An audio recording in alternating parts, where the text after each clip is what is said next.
It's time for news from around the world, and meanwhile in.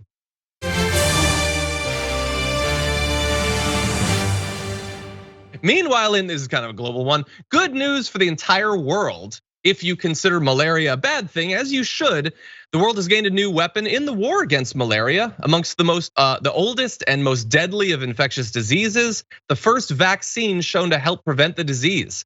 By one estimate, it will save tens of thousands of children every year. And the director of the WHO's global malaria program said it's a historic event to have a malaria vaccine that is safe, moderately effective, and ready for distribution.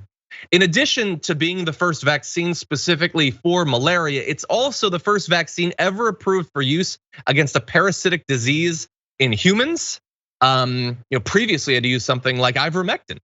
But anyway, the WHO has now approved it and says we should we should expedite getting it to children, especially in Africa, where malaria kills 500,000 people each year. 260,000 children under 5. So a devastating illness. I have read, it's obviously difficult to say, but I've read estimates that the thing that has killed the most people in human history is malaria. And all of this time we've been without something like a vaccine to fight against it. Seems like good news if we now have something. Michael, what do you think? Good news if you get people to take it, right? I mean, I would have thought it was good news in 2019 if we had a malaria vaccine. Now I'm skeptical about what an impact that's going to have.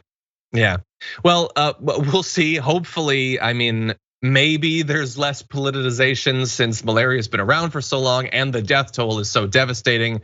I certainly hope, although I share your cynicism around people and vaccines now too. I will also let you know that in clinical trials, the vaccine had an efficacy of about 50% against severe malaria in the first year, but the figure does drop off to 0 by the 4th. So this looks like the sort of thing where you are probably going to have to take boosters. A lot of people are gonna have to take them, so they're gonna have to produce a lot of this. So just bear that in mind. But they think that it can save a lot of lives. Any final thoughts? Just great news. Science winning yet again. Good news. And meanwhile, in.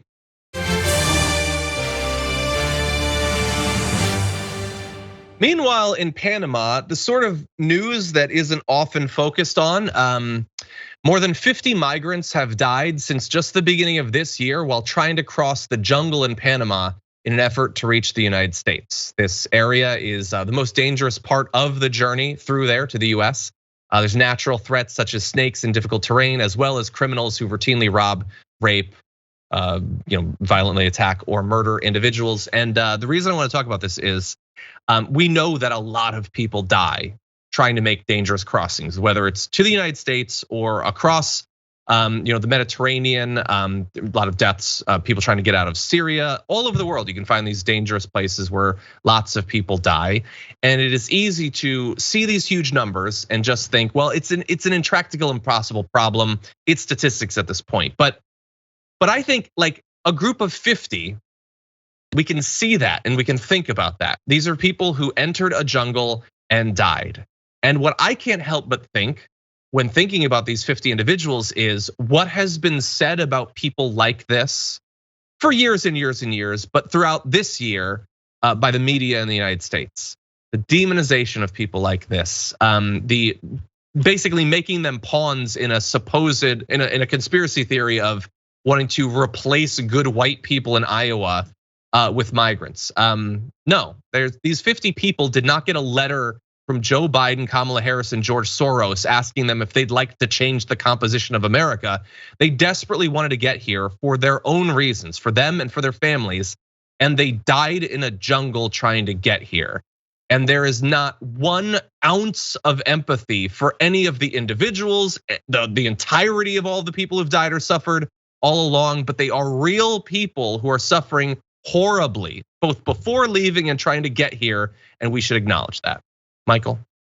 Yeah, absolutely true. I was in Guatemala and Honduras this year doing an immigration piece, coinciding with the administration attacking this at the roots of migration. And that is one of the things that we here always forget, is the roots of migration, where it starts, how this happens. You saw 10,000 people underneath a bridge in Del Rio, Texas. Well, those Haitians had to go through this part of Panama, this border, Colombia-Panama border. It's treacherous, not just the terrain, but what they encounter there and the people they encounter there, all trying to get here. And I think the white person in Iowa part is really true.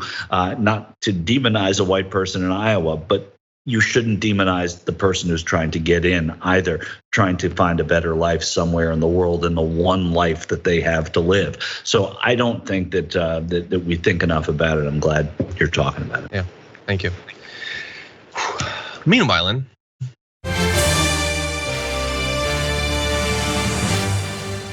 Meanwhile, in Italy, and you'll soon see other places as well, the climate is still going to hell and records are being broken constantly. So let's talk now about rain.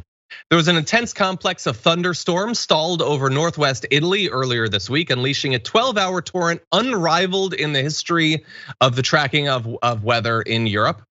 Over that period of time, there were 29.2 inches of rain in just 12 hours. That is a lot, okay? That is more than half the typical amount of rain that region gets in an entire year. Like, for some context, 36 inches is roughly equivalent to the average rainfall one would expect in Seattle in a year. We think of Seattle as a rainy place. Think of a year of rain there. They nearly reached it in half a day in Italy. And as a result of that, dozens have had to be rescued after reports of mudslides and flooding in this short period. Like, we have to get more and more specific, Michael, to even find records to be broken, considering what's been going on with the climate recently. What are your thoughts?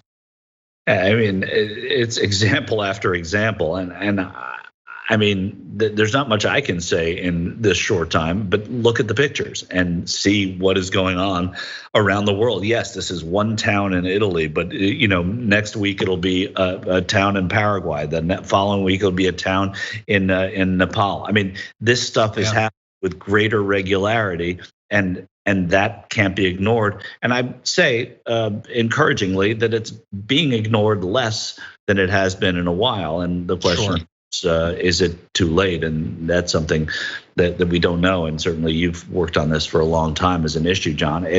We just don't know. But we certainly took too long to even get to the incremental place that we are now. I agree.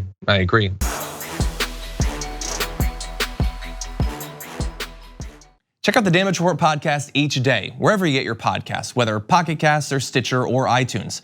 You can join me as I give you the news and stories you want, with a range of co-hosts and interview guests jumping in on the fun each day. Again, that's the Damage Report, wherever you get your podcasts. And if you get them at iTunes, don't forget to rate and review. Sometimes I'll read them live on the show.